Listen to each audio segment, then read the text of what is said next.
आपको लगेगा नहीं कि क्या हुआ, मैं कहां भ्रष्ट हुआ। ऐसी जगह खड़े हो जाओगे कि जान भी नहीं पाओगे कि मैं कहां चढ़ रहा था। दोबारा उत्साह भी नहीं आ पाएगा।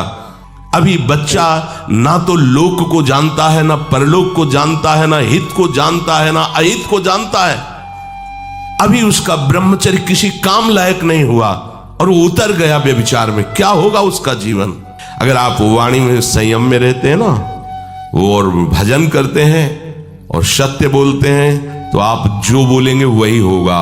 श्रवणेंद्री से गंदी बातें सुने, वाणी से गंदी बातें बोले, रसेंद्री से गंदा भोजन करें और सोचे ब्रह्मचर्य रह जाएंगे, तो बिल्कुल नहीं, कदापि नहीं। ब्रह्मचर्य कोई खिलवाड़ नहीं। अब जो इस मार्ग पर, अध्यात्म मार्ग पर, आनंद मार्ग पर चलना चाहते हैं, तो उनको एक इंद्रिय के संयम के लिए पांचों इंद्रियों पर संयम करना होगा। ज्ञान इंद्रियों पर एक बात सुधारने के लिए ब्रह्मचर्य का रक्षा तभी वो उपासक कर सकता है जब सर्वतोभावेन ब्रह्मचर्य होगा। एक जनेन्द्रीय के ही ब्रह्मचर्य की पुष्टता का जब आप लक्ष्य कर लोगे, तो उसकी पुष्टता के लिए आपको सर्वतोभावेन ब्रह्मचर्य धारण करना पड़ेगा। सर्वतोभावेन नेत्र का ब्रह्मचर्य, जो नेत्र किसी को भी देखकर भोग कामना कर लेते हैं, भोग बुद्धि से देखते हैं वस्तु को, व्यक्ति को, किसी को भी, ये नेत्र से व्यभिचार हो रहा है। इसीलिए सावधान रहना चाहिए। जैसे नाटक, सिनेमा आदि हैं, वहां तो जान रहे हो चित्र हैं, पर उनमें जो अभिनय करने वाले जन हैं वो तो संसारी जन ही है ना।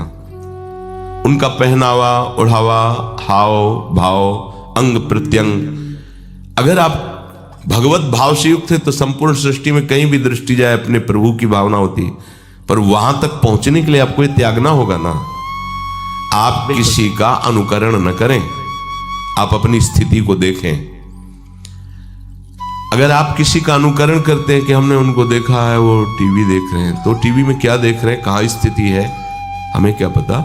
हमको जहां पहुंचना है उसके लिए हमारे लिए बाधक है, हमें नहीं देखना है। अगर आप माना कि कोई नाटक ही देख रहे हैं, कोई ऐसे सीरियल ही देख रहे हैं, पर उसमें अभिनय करने वाले तो संसारी भोगी पुरुष ही है ना।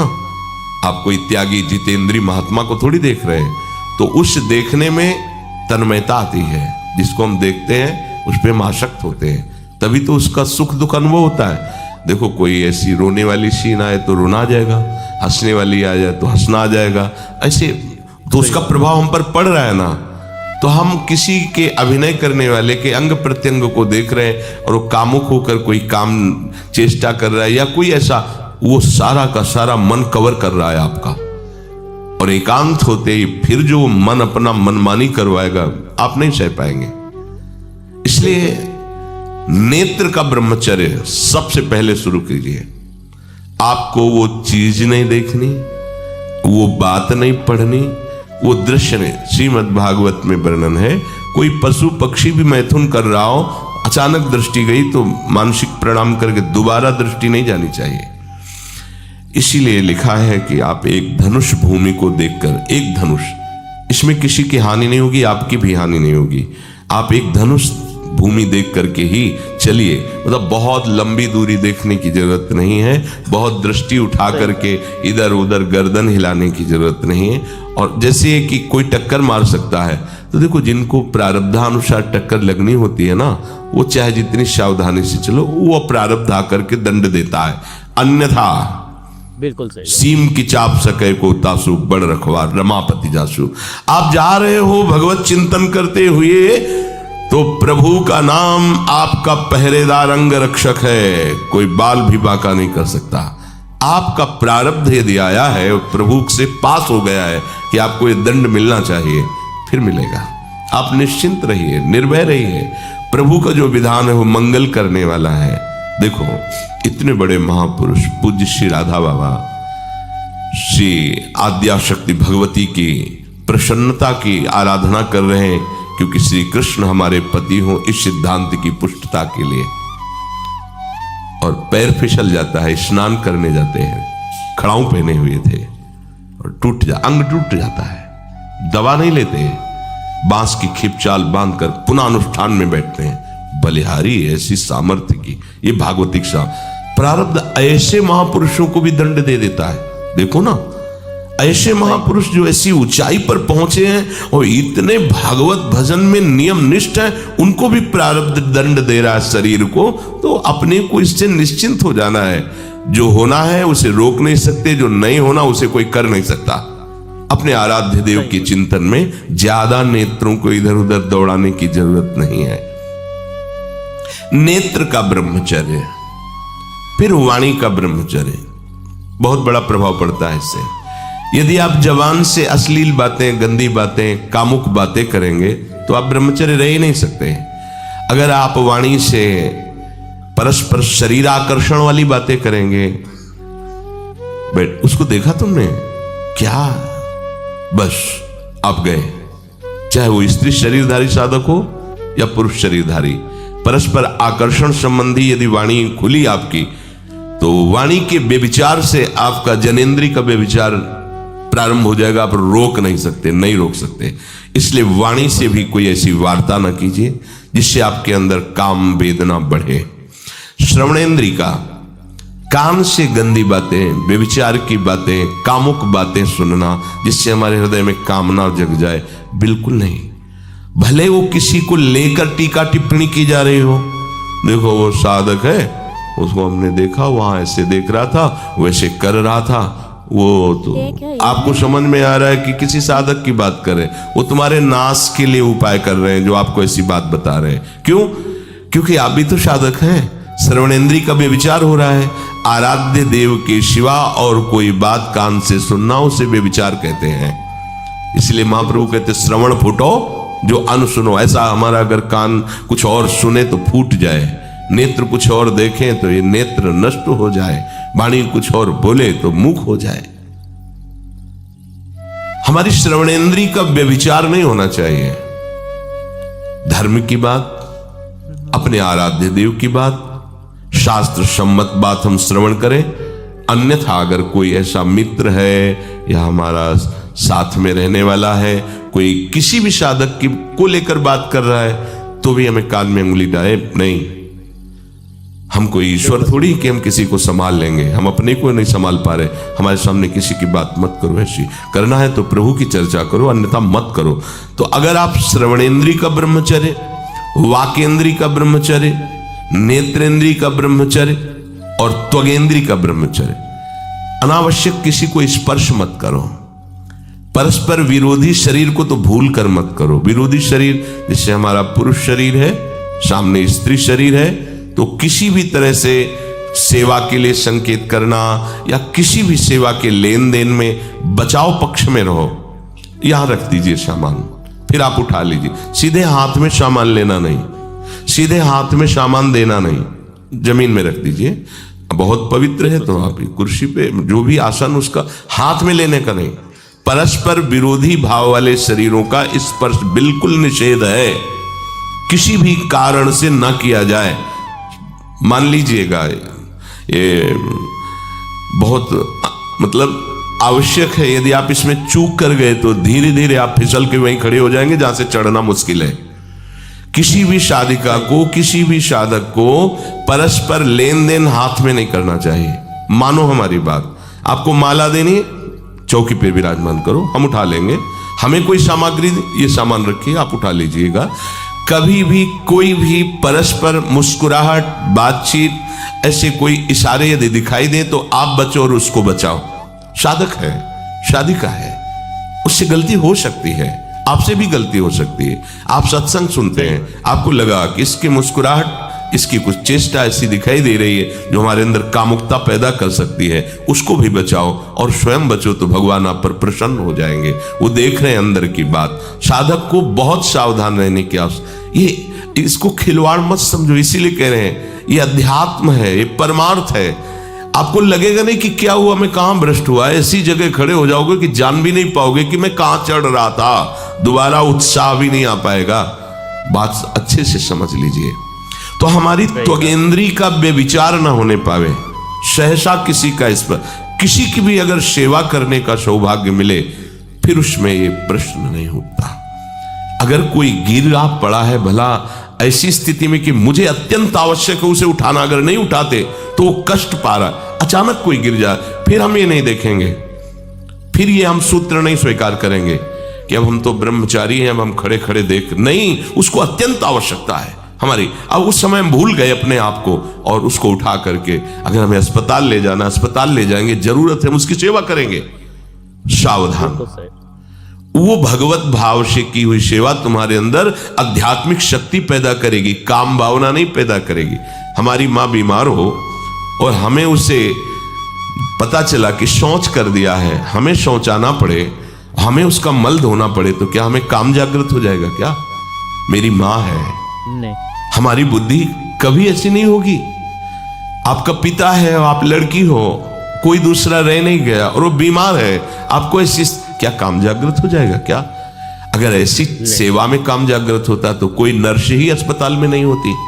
हर सेवा उसको करनी होती है, नर्स को, चाहे वो स्त्री शरीर हो चाहे पुरुष शरीर हो, परस्पर विरोधी शरीरों की सेवा, पर कहीं काम थोड़ी जागृत होता है, क्योंकि उसको अपने सेवा धर्म से मतलब है। तो ये सेवा के समय इस सूत्र को न देखा जाए, पर ध्यान रखें, अत्यंत आवश्यक जहां आपके सिवा नहीं हो सकता, वहां अगर हमें ऐसा अवसर मिलता है कि सेवा उसे हो सकती है तो हम पहले उसे प्रेरित करेंगे। और अगर ऐसा है कि अब कोई नहीं है, फिर हमारा परम धर्म जागृत हो जाता है परहित का। अगर हमारा कोई निंदा भी करे, कोई शरीर की भी हानि हो जाए, अब हम परवाह नहीं करते। परहित शरीर धर्म नहीं भाई, इससे बड़ा कोई धर्म नहीं है। पर ध्यान रखें, भगवान को साक्षी करके ये उस समय की बात है जहां बिल्कुल कोई अब गुंजाइश नहीं रह गई है। त्वगेंद्री को ऐसे सहसा किसी आप पुरुष शरीरधारी पुरुष को भी सहसा इससे आप में शक्ति जागृत होगी। यदि आप वाणी को मौन रखते हैं और भगवान नाम जप करते हैं और सत्य बोलते हैं, तो आप जब कभी जो कुछ भी बोलेंगे वैसा ही सत्य होगा। गांधारी जी ने कोई तप नहीं किया था, जब सुना कि मेरा ब्याह धृतराष्ट्र से हो रहा है जो बाह्य नेत्र रहित है, उसी समय पट्टी बांध ली कि जब मेरा पति संसार को नहीं देख सकता तो मैं भी संसार को नहीं देखूं, जब मेरा पति मेरे रूप को नहीं देख सकता तो मैं भी किसी के रूप को नहीं देख, पट्टी बांध ली थी। जब महाभारत का युद्ध चल रहा था, बड़े बड़े वीरों को मार गिराया जा रहा था, गांधारी ने दुर्योधन से कहा, सुन, मुझे पता है कि भीम की गदा को तो झेल नहीं पाएगा, क्योंकि सबसे बड़ी बात भगवान का वरद हस्त उनके ऊपर है। दूसरी बात, वो पवन पुत्र है, वो जब अपने आवेश में आ जाएगा तो तेरी सामर्थ्य नहीं कि उसकी गदा के प्रहार को तू सह सके। पर मैं तुझे शक्ति प्रदान करूंगी। मैं एक पतिव्रता हूं, आज तक कभी पति का वरण करने के बाद कुछ देखा नहीं है।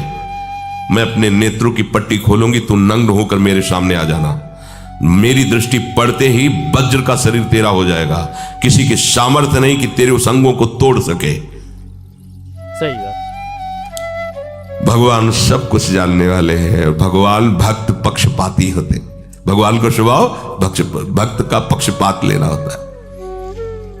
वो अपने महल से कॉरिडोर से जा रहा था गांधारी जी के पास, भगवान आ गए झट से, तो तुरंत उसने हाथ ऐसे लगा लिया, बस शर्म आनी चाहिए यार, तो हस्तिनापुर के सम्राट पद पर अभिषिक्त होने के लिए तैयारी कर रहा है, नंगे घूम रहा है गली में।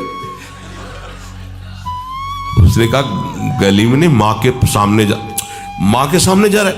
अरे कोई बच्चा है, ऐसे जाया जाता है मां के सामने? उसने कहा, मां ने कहा है कि हम पट्टी खोलकर तुम्हें देख लेंगे तो तुम्हारा शरीर वज्र का, चलो माना, मां की आज्ञा का पालन करो, तो थोड़ा इन अंगों को तो ढक लो, तुम तो बड़े हो, कोई बच्चे थोड़ी मां के सामने ऐसे चले जाओगे, ढकना चाहिए तुम्हें। वापस कर दिया। वो यहां ऐसे पत्तों से ढका, वस्त्र नहीं पहना, मां की आज्ञा ऐसे पत्ते से ऐसे कमर से ऐसे ढक लिया, पीछे आगे ऐसे। गांधारी जी ने पट्टी खोली और जे ही देखा पूरा शरीर वज्र का हो। तो ये क्या किया तूने, कमर में क्यों बांध लिया? बोले शर्म लगती थी। कैसे आपने? बोले यहीं से मारा जाएगा, भीम की गदा का प्रहार तेरी सी जंघा और कमर को तोड़ देगा, तेरी मृत्यु। मान गई, प्रभु के विधान के आगे किसी का बल काम नहीं करता। गांधारी। ये केवल आंख में पट्टी बांधने की सामर्थ्य थी कि मेरा पति यदि अंधा है तो मैं भी किसी रूप को नहीं देखूंगी। अगर आप वाणी में संयम में रहते हैं ना, वो और भजन करते हैं और सत्य बोलते हैं, तो आप जो बोलेंगे वही होगा। पर ऐसा कुछ अनर्थ वो बोलता ही नहीं, क्योंकि ऐसा संयमी जान जाता है कि इन सब का फल भगवत प्राप्ति है, किसी को कष्ट देना नहीं है। एक एक इंद्री का जब आप ब्रह्मचर्य संयम करोगे तब आपका वीर संयम होगा। ध्यान रखना, आप नेत्रेंद्री से गंदे चित्र देखें, श्रवणेंद्री से गंदी बातें सुने, वाणी से गंदी बातें बोलें, रसेंद्री से गंदा भोजन करें और सोचे ब्रह्मचर्य रह जाएंगे, तो बिल्कुल नहीं, कदापि नहीं। ब्रह्मचर्य कोई खिलवाड़ नहीं है। सही बात। जो ये तो हुआ इंद्रियों का, फिर आता है अंतःकरण का ब्रह्मचर्य। हमारा मन काम की तरफ तभी जाता है जब उसको निज सुख नहीं मिलता। ध्यान रखना, सृष्टि में जितने भी दुर्गुण दुराचार होते हैं उनमें दो प्रधान होते हैं, एक काम भोग और एक धन, और सब छोटी मोटी बातें हैं। प्रायः जितने भी हिंसा होंगी, जितनी भी भयानक घटनाएं होंगी, भयानक युद्ध होगा, उन दो में अंतर्गत ही होगा, दो के अंतर्गत ही होगा। या उसका कहीं ना कहीं काम से संबंध, स्त्री संबंध से या धन संबंध से है। चाहे जो भी घटना हो उसको देख लेना, प्रधानता दो में ही होगा, कंचन और कामिनी। कीर्ति में कीर्तिवान तो कोई कोई बिरले ही होते हैं, तो वो तो बहुत आगे की बातें हैं। पर प्रायः जितने भी युद्ध हैं, जितनी भी हिंसा है, जितना भी भयानक कुकृत्य है, इन दो में ही होता है।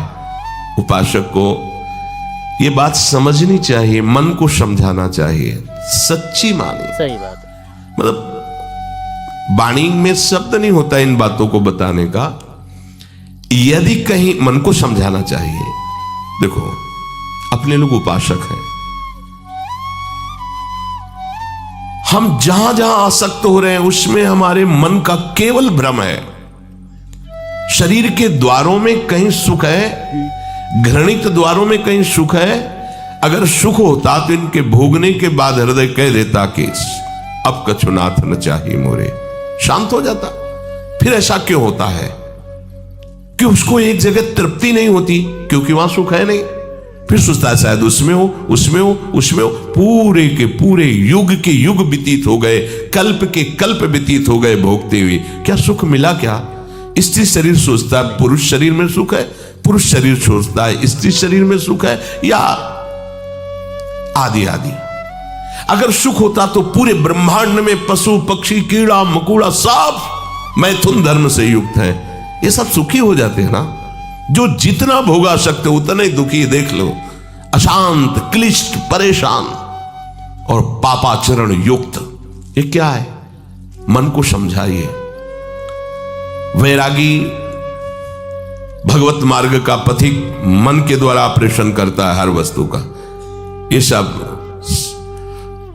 इसको ऐसा ना समझे कि बड़ी गुप्त बातें हैं। गुप्त बातें हैं प्रिया प्रीतम के दिव्य चिदानंदमय रहस्य की, ये गुप्त बातें नहीं, इनको समझो खोल करके। यदि आप किसी भी तरह से हस्तमैथुन आदि के द्वारा, गंदे दृश्य देख करके, गंदी क्रियाओं के द्वारा आप अपना नाश करते रहेंगे, तो ना आप इस लोक में सुखी रहेंगे ना परलोक में। मान लीजिएगा, ये बातें ना तो कही जाती हैं और ना सुनी जाती हैं और ना समझी जाती हैं। इसीलिए हमारा बहुत ही आगे की पीढ़ी जो सनातन धर्मावलंबी, जो भागवत, हर देश से महान भारत देश को क्यों कहा गया?